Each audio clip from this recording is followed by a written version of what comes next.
Hello বন্ধুরা, তোমরা সকালে কেমন আছো? আমার নতুন চ্যানেল এবং নতুন ভিডিওতে তোমাদের সকলকে জানাই আমার পক্ষ থেকে অনেক ভালোবাসা। এই মুহূর্তে আমার ভিডিওটা দেখার জন্য স্কিপ না করে পুরো ভিডিওটা দেখার জন্য অনুরোধ রইল।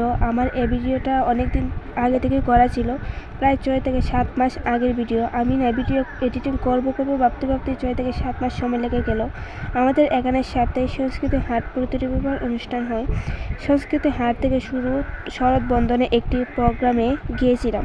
সেখানে নাচ গান কবিতা খাওয়া দাওয়া জমজমাটি ছিল, কিন্তু এখন আর আগের প্রায় অনেক কথাই ভুলে গেছি, তাই কথাগুলো এলোমেলো হয়ে যাচ্ছে। আমি চেষ্টা করব আস্তে আস্তে গুছিয়ে কথাগুলো বলতে। আসলে মনে মধ্যে অনেক বয়ে বয়ে কথাগুলো বলছি, কি বলছি আমারও নিজেরও জানা নেই। ভুল হলে ক্ষমা করে দিও প্লিজ।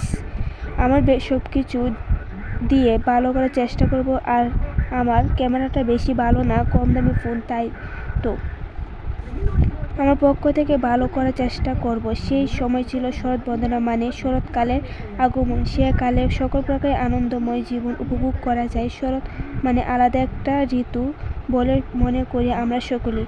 সাপ্তাহিক সংস্কৃতি হাট থেকে শরৎ বন্দনা কিছু উপভোগময় এ সমাজের কাছে তুলে ধরতে চেষ্টা করেছে। আমাদের আজকাল দিনে শুধু ফ্যাশন আর ফ্যাশন, আর আমরা সকলেই ফ্যাশনে চাপে পড়ে আমাদের সেই লোকগীতি আচার অনুষ্ঠান প্রায় ভুলতে চলেছি। আমাদের এর সমাজ সব জায়গায় নয়, কিছু কিছু জায়গায়। আজকের ভিডিওটা আমি এখানে শেষ করছি। ভালো লাগলে ফলো করে রাখতে পারো। যদি কিছু ভুল করে থাকে তাহলে আমাকে ক্ষমা করে দিও প্লিজ। সরি।